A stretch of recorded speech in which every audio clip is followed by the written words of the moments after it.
Hi Dennis, was gibt's? Hey Alex, hast du von der 100 Kilometer Wild Challenge gehört?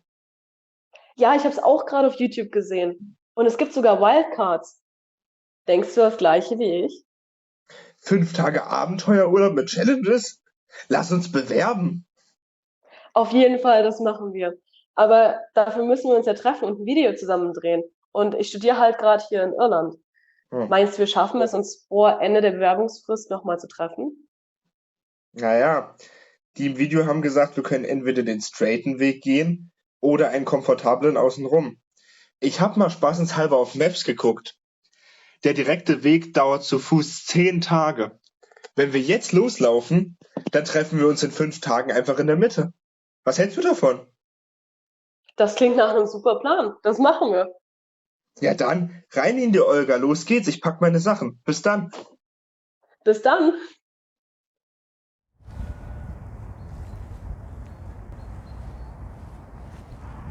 Ich denke, jetzt ist es an der Zeit, euch erstmal kurz etwas über Dennis zu erzählen. Dennis ist 23 Jahre alt, ein richtiger Anpacker und einfach immer am Basteln und Schrauben. Wenig überraschend ist es, dass er sich einen technischen Beruf ausgesucht hat, bei dem er tagtäglich Lösungen für bisher ungelöste Probleme entwickeln kann. Und ich denke, dadurch werden wir auch jede Challenge im Handumdrehen lösen können. Dennis liebt die spontanen Reisen ins Ungewisse mit seinem Motorrad und landet dabei regelmäßig in Skandinavien. Auf seinen Touren schläft er auf Berggipfeln, neben zugefrorenen Seen oder einfach unter dem Sternenhimmel. Ich denke, das hat gut dazu beigetragen, dass er sich in die nordischen Berge verliebt hat. Außerdem macht Dennis einfach immer Stimmung und ist für jeden Spaß zu haben.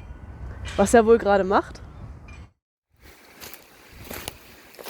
So, ich habe jetzt schon einige Kilometer hinter mich gebracht und dachte, ich nutze jetzt einfach mal die Zeit, um Alex ein bisschen vorzustellen. Alex ist der abenteuerlustigste Mensch, den ich kenne. Sie ist 23 und aktuell in Dublin zu Hause. Dort studiert sie internationales Management. Ursprünglich kommen wir aber beide aus dem schönen Thüringen. In ihrer Freizeit macht sie im Prinzip nichts anderes als Klettern, Kajakfahren und seit neuestem auch Paragliding. Sie sagt dazu immer, sie findet sich in jedem Element zurecht. Seit Kindesalter ist sie bei den Pfadfindern unterwegs, hat somit auch schon einiges an Outdoor- und Survival-Erfahrung gesammelt. Das passt natürlich auch zu ihrem Job, dass sie sich einfach überall anpassen kann und zurechtfindet. Ja, natürlich kann man auch jeden Scheiß mit ihr machen und es wird nie langweilig. Also, ich komme bisher echt gut voran und bin sogar schon im Stadtzentrum bei der bekannten Brücke angekommen.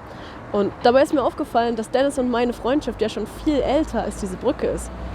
Wir kennen uns schon seit dem Kindergarten und haben schon vor über 20 Jahren zusammen gespielt, uns jeden Tag gesehen, sind durch dick und dünn gegangen und haben allen möglichen Scheiß zusammen gemacht. Nur leider bin ich seit meinem Abitur ziemlich viel unterwegs gewesen und deswegen haben wir uns in letzter Zeit immer weniger gesehen. Aber wenn wir uns sehen, dann erleben wir die besten Abenteuer zusammen. Und schon bevor es die Straight Line Challenge gab, haben wir uns einfach irgendeinen unbekannten Weg gesucht und haben dann versucht, auf direkten Weg wieder zurückzufinden. Und bisher hat es auch immer ganz gut funktioniert. Nur manchmal, da gehen wir so ein bisschen mit dem Kopf zuerst durch die Wand. Denn wenn wir uns eine blöde Idee in den Kopf gesetzt haben, dann wird die natürlich auch gemacht und auch durchgezogen. Und genau deswegen wollen wir dabei sein. Jetzt stellt sich natürlich noch die Frage, warum gehört uns diese Wildcard? Ganz klar, Alex und ich, wir sind ein eingespieltes Team. Wir ergänzen uns und greifen ineinander wie Zahnräder.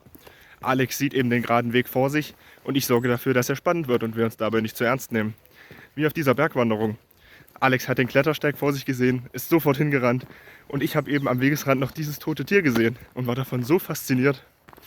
Ja, und auch wenn dann eben die Stimmung mal todernst wird, sorge ich dafür, dass sie wieder nach oben kommt. Mit einem Lied auf den Lippen oder mit der Gitarre in der Hand.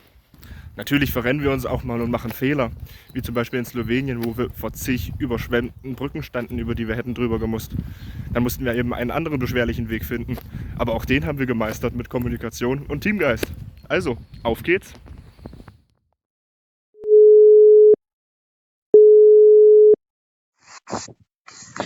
Hey Alex, ich kämpfe mich gerade durchs Gebüsch durch. Wie läuft's? Hi, also bei mir läuft es auch so gut. Ich habe schon einige Kilometer hinter mir, aber ich glaube, wir haben hier so ein winziges Problem. Was gibt's denn? Also Ich bin gerade an der Küste angekommen und mein Navi sagt, dass wir einfach immer nur geradeaus müssen. Aber hier ist halt weit und breit nur Wasser hinter mir. Ist dir eigentlich schon mal aufgefallen, dass Irland eine Insel ist? Oh Gott, sind wir blöd. Ja. Hey, egal, da hat halt der straighte Weg einmal nicht funktioniert. Und ich meine, zur 100-Kilometer-Challenge sehen wir uns ja sowieso. Ja, bis Ostern schaffe ich es auf jeden Fall nach Deutschland. Und dann sehen wir uns einfach da. Ich freue mich schon drauf. Ja, bis dann. Ich drehe wieder um. Mach's gut. Ich auch. Mach's gut.